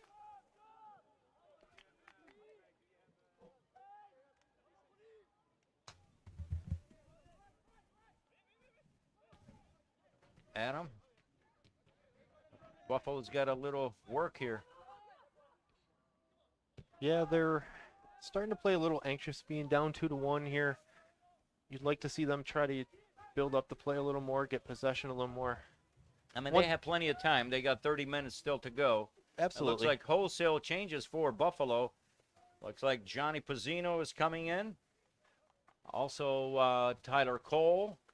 You're seeing a little bit of a size difference, too. It looks like Erie's got some bigger guys in there willing to throw a shoulder around or stuff. Buffalo tends to be a little bit on the smaller side, Right. but looks like we have a couple substitutions for Buffalo. Stephen Haven, the defender, with some height. So there you go, a little more physicality possibly in the back to try to match Erie's size here. Warmington is out. Entering the game for the Stallions is number 20, Gianni Pizzino. Lazoya is out. Tyler Cole. 9. 21, Stephen Haven. Kerrigan's out. And number 7, Jason Hernandez. And Jason Hernandez is in. Johnny Pizzino is in. Stephen Haven is in. And now it looks like with that switch, Riley Quinn switches over to the left back position, and Jason Hernandez maybe moves to the right.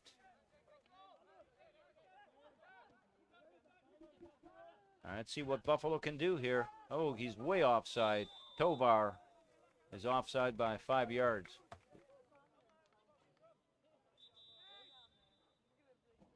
Yeah, today we were lucky to have a couple former MISL Buffalo Stallions join us. Jimmy Sinclair, Gustavo Glorioso, and Pat Acuto. And I'll take a minute to give my Facebook group a plug, the Buffalo Soccer Alliance. For those of you who don't know, it's a Facebook-based group that pretty much covers all things soccer in Buffalo. It started in 2021 during COVID and started talking about some of the reminiscing of the teams. But now you have the Buffalo Stallions in the NPSL here, so we do a lot of current coverage on them as well. So fortunate to be in the booth today with Tony Acuto and talking about the game here.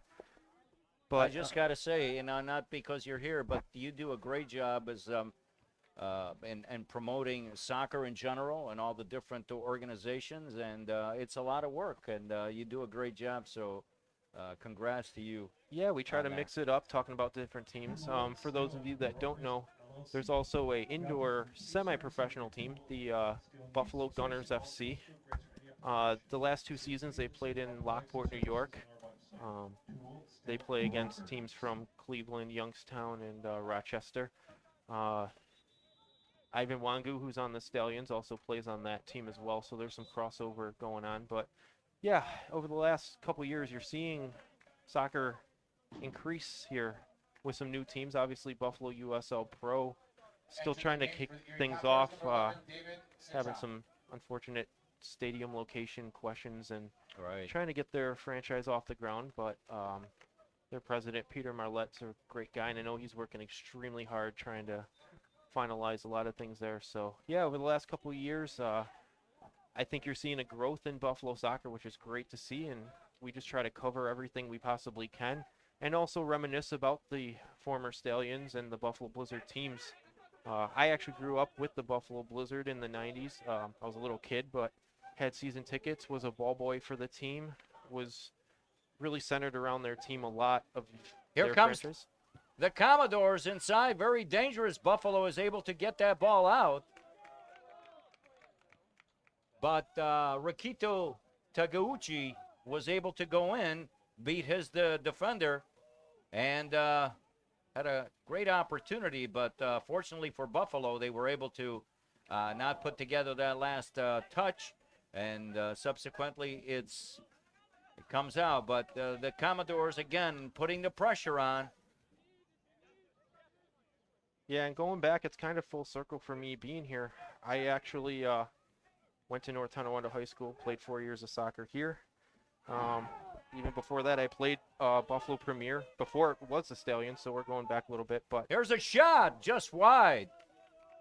Kevin O'Neill, who's on the board for the Stallions now, was actually one of my assistant coaches. Jim May, former Buffalo Stallions goalie, was an assistant coach. Captain of the team. Ernie Buriano was actually our head coach. So Ah, all three of them that were associated have ties to the old so former they both Stallions. Yeah. Here's a long ball again for Voyer, but very difficult to get that ball. Fabrizio Jaramillo is now in a game for Buffalo.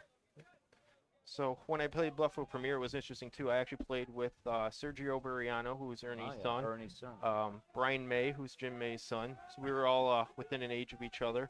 Also played with notable goalie Bobby Shuttleworth, who played at Nichols and then went on to have a great college career, some of it at UB, and then went on to have a career in Major League Soccer with a couple teams. So, yeah, some notable prominent names in Buffalo that I, played with or watched or idolized, going through the different phases of my career. So you were exposed to a lot of good soccer and a lot of good soccer players. Absolutely, and it's why I'm here promoting it today. I love the You're game. doing a great job. Congratulations. Yep.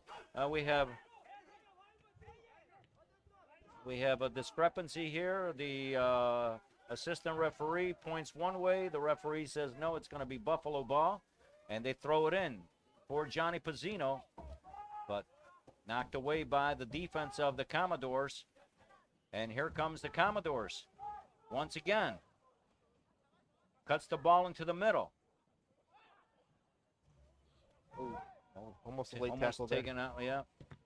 His first initial read was a little bit sloppy there, and then he went for the late slide. Lucky. It was a foul, and the referee started calling the advantage. None had to advantage occurred, so he brought the ball back. It'll be a free kick for the Commodores. Number 11, David Citron, a Poitiers, France, stands over the ball along with Will Perry. Will Perry assisted on the first goal by Tovar.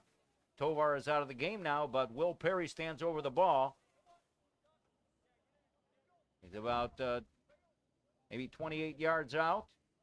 He's going to put the ball inside and see what happens. Buffalo needs to defend. They cannot get down 2 goals.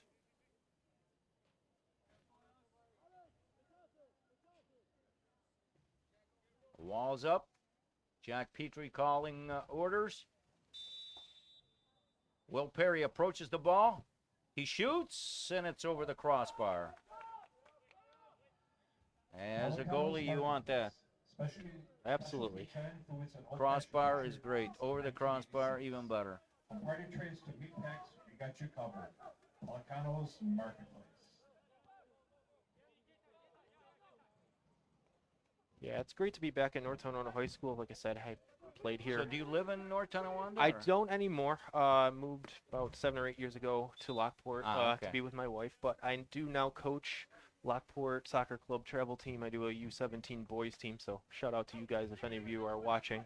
I kind of promoted that I'm going to be here today. So I don't know if any of you guys are tuning in. But yeah, we're a few games into our season where we have 1 win and 2 ties. Hanging in there in the standings, but could be a little bit better. But well, it happens. It happens. 17-year-old boy is not easy. Just kidding, guys. Nope, a giveaway there. For Here Erie. comes Buffalo inside to Johnny Pizzino, but headed out by the defense of the Commodores. Looks like there's another substitution for the Stallions. But first they have to stop this. Here they come. Taguchi. Stopped up temporarily by Riley Quinn. A step over, a cross, and it's goal! Sloppy defense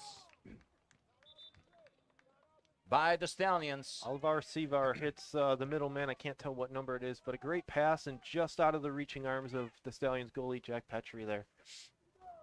Now, here's the ball. He shoots it, and it went right to... Oh, Petrie actually got a hand on it. Just Yeah, couldn't he get did. enough. He did. Kind of put it right in the middle there for the tap-in goal. Steve Haven looked like he was on the wrong side of the forward for the Commodores. And unfortunately, now the Stallions are down 3-1. Oliver Silva with a nice shot across the net. Went to the forward for the Commodores. And it's 3-1. Barone is in the game now. And while it is urgency time here now with the Stallions being down 2, we will make a note that the goal that the Stallions scored earlier in the first half was actually the first goal that Erie's allowed all season. Erie first in the division with 4 wins and 0 losses, but came in with not even a goal conceded, and they do give up one to the Stallions, Yeah. so take that as a positive for right now. It's a small victory. David Citron. Citron with the goal. Off a great feed by Alvar Silva. Here's another one inside again. The forward is running loose on the inside, and Buffalo, I think, in their haste to try to get up forward, is forgetting the defensive part, and the counterattack is causing all kinds of problems for the Stallions. There's a forward running loose between Haven and Cadgy. Yeah, we talked about it earlier. You know, early in the season, it takes these teams a little bit to get going. The Stallions, I mean, start practicing in spring, but these guys all play for different colleges, different teams, so there's some chemistry building. And now you have, you know, 3 different substitutes on the field. They have to try to create the chemistry with the starters. There's strategy shifts throughout the game. So Here they come again. You know, when you're down, it's always going to be tough, but, you know, these guys have experience, so. Well, yeah, and again, you know, Buffalo has many new faces on this year's squad.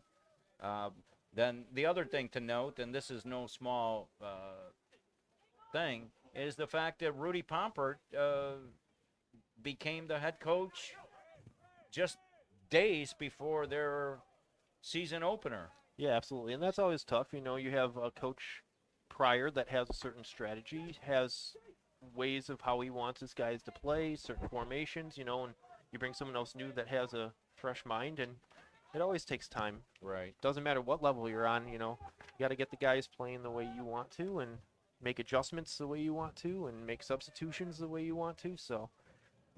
Tune into the Joe Pags Show weeknights from 6 to 9 on WLVL, a trusted voice in talk radio for many years. Joe Pags helps put today's world in perspective. Weeknights on Hometown 1340 WLVL, the home of the Buffalo Stallions. Foul on J.P. Barone. Well, looks like Barone and Battle of the number Taguchi Battle of the number 2s there. having an issue, and Taguchi gets a yellow card. Yeah, Barone came in a little bit aggressive, but they're going to get the second man in there for the Because- yellow. Yeah, Giving him a little bump there. and truth be told, it was J.P. Barone that initiated that contact after the whistle. Absolutely. But And they like made the you say, foul. the second person always gets the foul. Right. And the bigger thing is they called it, so, you know, for Takuchi there to come in, a little bit unnecessary there, picks up the yellow card for Erie. So Max Voyer is now off the field, and J.P. Barone came in to defend to replace him. 75 minutes gone in this game between the Stallions and the Erie Commodores. 3-1 for the Commodores, the league leaders. And right now, I think they're just going to concentrate on just possessing the ball, and they're up and they're happy with the 2-goal lead. And Buffalo is the one that's chasing the game, and that's going to cause opportunities going the other way because the one thing that the Commodores are able to do is counter very well. Absolutely. And for Buffalo here, you almost wonder if that goal taken off the board early in the second half might have dropped their psyche a little bit. It would have put them up 2-0, and now they find themselves down 3-1 here. There's a foul. It's tough because the Stallions really haven't generated a lot of offense since that opportunity there. Good hustle by Tyler Cole to get back into play and then possess the ball, and then he was fouled on a play. And it'll be a free kick for Buffalo. Jason Hernandez will do the honors. And he's going to try to put that ball inside the box and see if something can come out of this. As time is running out, 77 minutes gone in this game. 3-1, as we mentioned, the Buffalo Stallions down to the Erie Commodores. On Hometown 1340 WLVL, you could follow all the home games for the Stallions on WLVL, also on WLVL.com, and Buffalo Stallions TV on YouTube. Scramble inside the box. It's headed out. And now cleared out by the Commodores. It'll be throw-in for Buffalo. Buffalo just has to concentrate on just possessing the balls, try to put some passes together, because the long ball is not going to work. It hasn't all year long, and it's not going to work tonight against this very talented team who, as Adam mentioned, and we mentioned a couple of times already, not only do they lead the league in scores, but they also in stinginess, because they've only had one goal. Tonight is the only goal, and here's a problem for Buffalo. Yeah, the Stallions' goal in the first half was off a throw-in and headed in. Really, you know, you wish the footwork would be a little bit better, the passing a little crisper, and that'll come with time as the season goes on here. But, yeah, the chances are, unfortunately, in small numbers here tonight. In out-of-town games, we have a score from out of town. The Niagara 1812 is tied with the Cleveland Club by the score of 1-1. So the crosstown rival Niagara 1812 is tied with the Cleveland SC Club. Ball goes back to Alan Horrocks. And you can hear the new rule that yeah, it's the new 8-second rule for goalkeepers. Yeah, and you could hear the referee count the last 5 seconds. As we mentioned the other night, the first 3 seconds are counted in the referee's head, and then the next 5 seconds, they have to count it out loud. Okay. Well, that's going to be a yellow card, but that was dumb. He just, you know, he called offside, and then the guy just blasted the ball into, was it number 7? Looks like number 7 got the yellow card. Silva for Erie. Yeah. So I have a note here, too. I don't think we recognized it today, is also the Kickin' for a Cure game. Yes. So there's a lot of partners here. Ride for Roswell, the Punt Pediatric Cancer Collaborative, Roswell Park Comprehensive Cancer Center, and Outreach and Engagement Center, Connect Life, Hope Rises, Sweet Buffalo, Keeley Cares for Kids, obviously WBER radio sponsors, Camp Good Days, Riley's Warriors, Liberty Cab, and of course us live on WLVL Radio. Here comes the Commodores once again inside the 18. He crosses it to the other side of the net, and there's a goal! Once again, Buffalo getting sloppy on defense, and they have to pay for it because this team does not miss. A quick break. They came down. It was looked like it was going to be a foul. Yeah, it looks like David Citrone of Erie with the goal there. Yep. It almost looked like Erie was going to take a shot right from the middle, a little bit of an unselfish play to kick it back out wide. And Citrone held it just long enough to slot it far post and beat Jack Petrie. There was a foul committed by a Buffalo defender. The referee rightfully called a play on, and they went in, and they were able to score. And that was a goal by Citron, David Citron from France. Makes it 4-1. And now the task is insurmountable. Yeah, it's looking unfortunate here. And the Stallions, you can tell, are trying to push a little bit. Looks like when they're going up, they're almost just playing 2 defense, maybe a third, kind of shadowing a little bit further. But they got the one true attack, and it looks like they're almost coming at 5 midfielders now. Yeah. But again, so much of the play for the Stallions out wide. I'm surprised because, you get the ball in the middle, you can have like a point guard almost, and shielding the ball away, and then you're starting to look for the players. Everything's just sideline and forward for the Stallions. I'd like to see that change maybe. Usage of the midfield a lot more. It's where possession's won and lost. It's where you control. They get near the sidelines and either get stuck, or they're looking for the long ball way too much to try to get a run up the side there. But even when they do, there's not much in the middle to support it. And now they're just, and the one thing you could see with this team is they're just fantastic at controlling the ball. Yeah, absolutely. And there's very few, I don't know if you could remember any, I certainly don't, more than a 1 or 2. But long balls are really not a part of their modus operandi here, because they just knock the ball around and they're able to connect. Yeah, they tried to hit the long ball a couple times, got called for offside, so I think they really changed things up, kept things small, kept things compact, and really just they've been utilizing their wings really well, and then looking to get the ball in the middle. And I think the switches are maybe it's miscommunication on the Stallions defense a little bit, but it's getting them moving for sure and causing a lot of confusion. Toughest job to be here for the Stallions is being a forward, because you're not getting too many balls played at your feet. We just mentioned that the out-of-town score, it was 1-1, but quickly it's 2-1. Cleveland is leading Niagara 18-12. So our local teams are having a difficult night tonight, and that's unfortunate. A very nice night with the ex-Stallions, and kicking for a cure.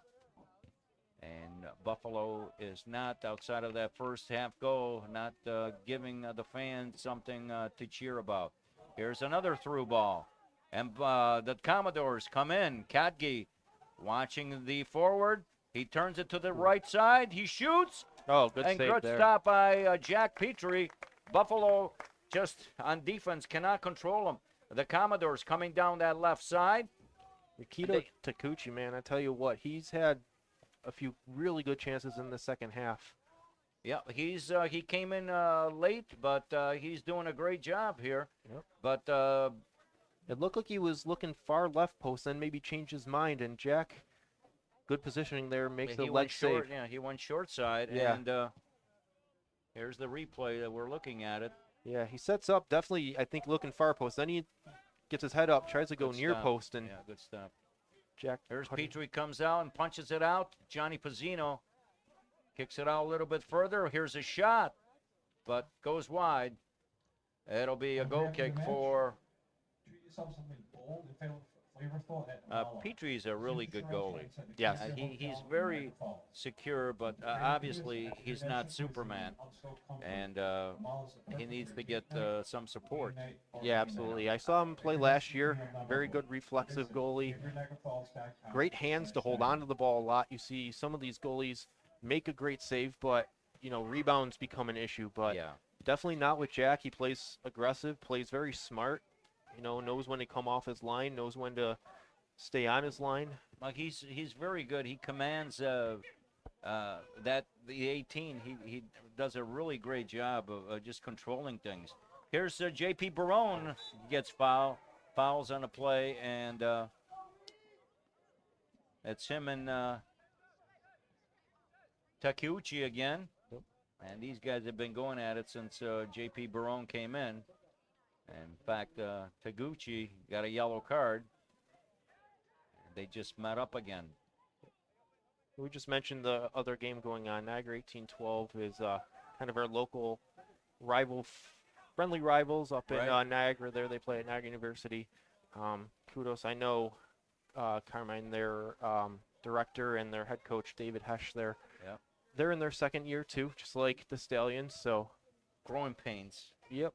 You live with them, but you know, they have a mission similar to the Stallions, so, and they also have a women's team as well, so good for them for continuing. We cover a little bit of them on the Buffalo Soccer Alliance as well, so didn't want to totally exclude them. No, not at all.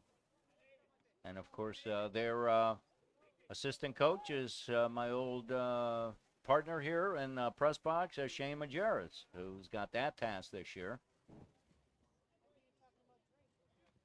Here's a corner kick, but they could not connect, and that'll be a goal kick for Buffalo.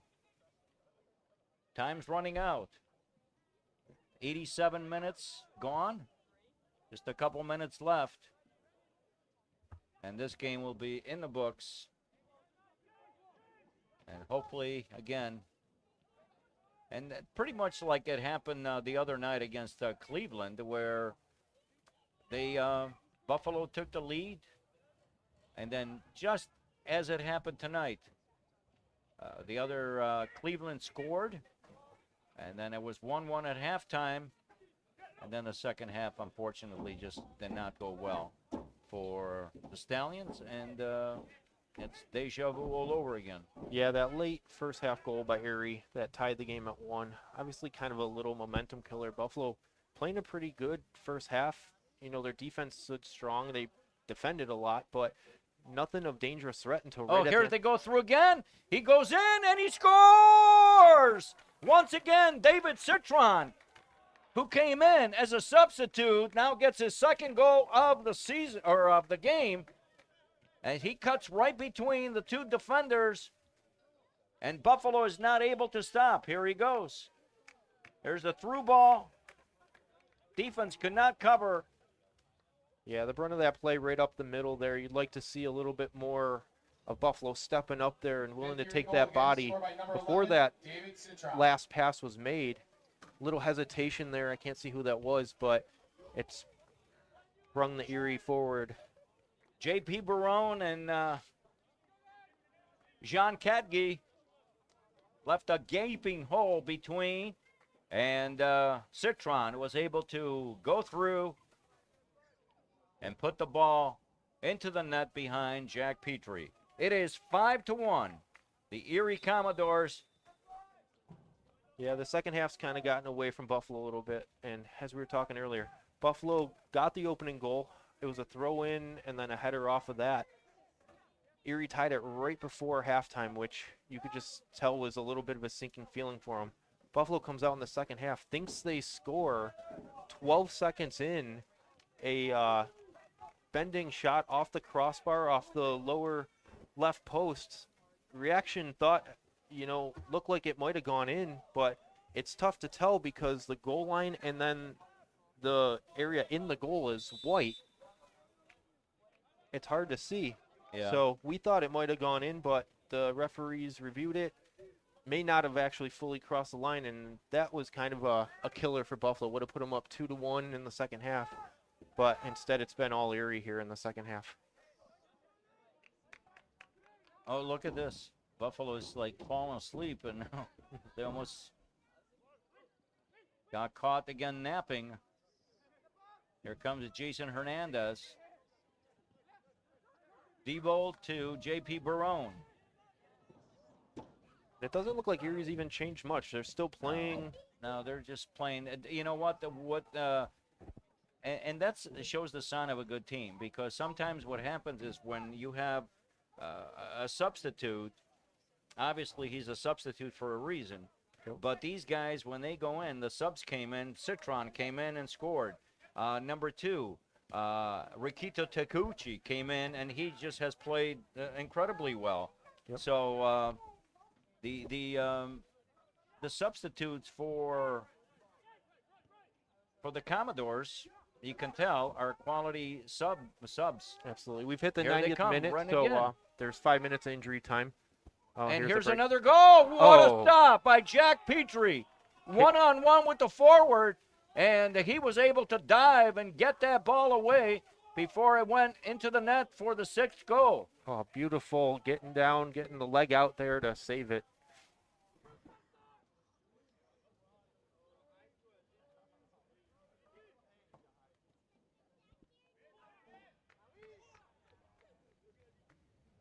And it'll be a corner kick once again. We have 5 minutes of extra time. Out of town, apparently there's a red card to the 18-12. And they're shorthanded for a dog so.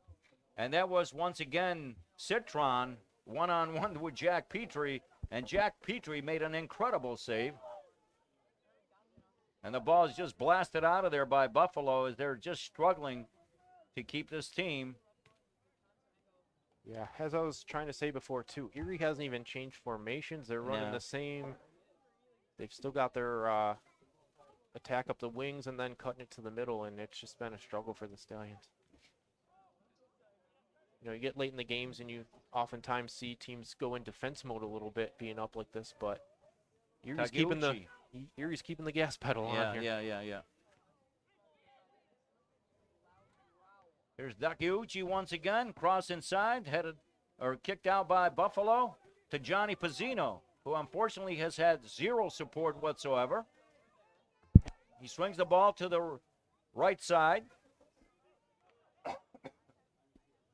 But the Commodores, as they have done all night, are able to get that ball back, and they just possess it. And it's 5-1. 5 minutes of extra time. We're probably 2 minutes into it. Here they come once again. And Jack Petrie is able to stop. Saki Sui with a nice move there. Had a little opening, but Jack cut it off well. Before this game ends, I just want to say to the Buffalo Stallions, thanks for having me today. Glad to be here representing the Buffalo Soccer Alliance and Buffalo soccer community. Coming back to my old high school here. Well, I appreciate you, saying yes to coming in here, and you've done a great job. We have an injured player on the field, and you kicked the ball out of bounds, number 18 for the Commodore, Santiago Bustamante from Medellin, Colombia, but he's up already, and it'll be a throw-in for the Commodores, or for the Stallions, who basically throw it back to the Commodores. And here comes the triple whistle from referee Lionel Brito, and the game ends with the Erie Commodores beating the Buffalo Stallions by the score of 5-1. As we recap the game, Buffalo score 18 minutes and 30 seconds into the first half on a goal by Max Boyer. And then just before halftime, there was a goal by the leading scorer of the Commodores. And that made the score of 1-1. And then the second half, Julian Tovar scored right before the half to make it 1-1. And then the floodgates opened, and the Commodores scored 4 goals, 2 by substitute David Citron, and the other scored by number 14, or number 13, I beg your pardon, Alvaro Planes, for the 5-1 victory. Buffalo falls to 0-4. The Commodores are now, once again, they continue to be the leaders in the class of the league with a 5-0 record, and they've scored 18 goals for and 1 against, Adam. That's pretty impressive. It is, and kudos to the Stallions. You know, take it for a grain of salt, but they're the first team to get a goal on the Erie Commodores here. So small victories. You take what take the positive with you today. You know, the first half not bad. It was tied 1-1, like I said. Giving up that goal late, you wonder if that played a little bit into things, how the second half went, not being up but tied. That changes things. Uh, 12 seconds into the second half, you think you might have scored another goal. So, being up on this Erie team would have been absolutely huge for them. But unfortunately, the call gets overturned, the goal's disallowed, and Erie runs away with it in the second half, mainly on speed of their attack, which was really on display as this game wore on. Yeah, it would have been nice because this was the third of a three-game homestand for the Buffalo Stallions, and unfortunately they were not able to capitalize on any of them, so they dropped to 0-4, and now they hit the road. In your view, what needs to happen here? Yeah, I think you just take things in stride. Don't think of it as home and away. Treat it as, what opponent are you playing? What's your strengths? What's their strengths? Do the scouting you need to do, and every field is a little different in a different location, but soccer's all the same no matter where you play it. So they've got to kind of get refocused here, reset from what happened here in the second half, and each opponent's different, and they've got a stretch here where maybe the skill isn't as strong as you've seen so far. You've already had Cleveland SC. We've seen them be very strong. You've seen first place Erie Commodores. So well, we saw Flower City, who before the game, before they came into town, they were 0-2, and that was the team, the defending champions. But they looked like champions the other night, and now tonight we knew that this team was good, and they really, especially the second half, they really showed why they are, the class of the league. So Buffalo has to some work to do. And again, soccer is a simple game if done right. It's still about, passing, defending, and ultimately scoring goals. And Buffalo right now is not getting enough control, not enough passes to their forwards. They're really not supporting the offense. And subsequently, you have, very few shots on goal. And if you don't get any shots on goal, even sometimes bad shots, there's a rebound, it bounces off, but Buffalo is just not creating that type of situation, and they are where they are because of it. Yeah, I've said it a couple of times. It seems like the Stallions are used to or want to play long balls from the back, and what I'd like to see a lot more is the midfield play. Whether it's height or, someone there that can win possession, keep possession, shield the ball well, then start moving the ball up the field as a team a little bit more. You see it in waves and in little spurts. You get the breaks and you get a good bounce that goes your way, which can be fortunate sometimes, but they're not getting the center field play that's building attacks the way a good team in full control does. Yeah. And that's the one thing I definitely see missing for the Stallions right now is that midfield presence, to win possession, but to keep possession. Right. They're building the play, they send it to the wings, and, it comes right back out. And I don't want to say creates counterattacks because their defense is holding their own, but right. It's just not keeping the play in their offensive Right. attack far enough. And I think, you talk about a midfield presence, it's ball handling, it's, that steady anchor for you that holds the ball, feeds the other guys around you, and you play into that to build an attack. And their strategy right now, a lot of it's on the outside, which in order to do that you need a lot of speed, and you also need a lot of commitment to be two-way soccer players. Right. These guys are playing the midfield and running the wing, but then there's that commitment to get back as well.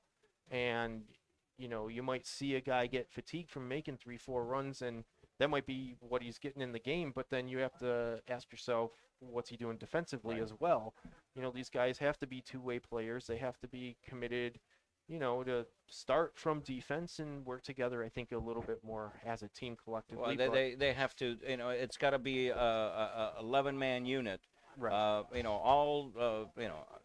10 players have to come up, and everybody else, when they're playing defense, they have to get compact and get the ball to the outside. What was happening tonight, instead of playing compact on defense, they were allowing big lanes And they were not. They were too spread out. And subsequently, whether they wanted to attack on the right side or the left side or the middle, they were able to do that because Yeah, and kudos to Erie because that clearly looked like it became their strategy as this game went on. You saw in the first half they were using the right wing a ton, and it was back and forth, but they started using both sides of the field, and in the second half, a lot more shifted, and there was a lot more crossing patterns, and it even opened up the midfield where you saw a couple of the run-on goals happen for Erie that are Right. just straight up the gut. So clearly the strategy was to start the game wide, try to create the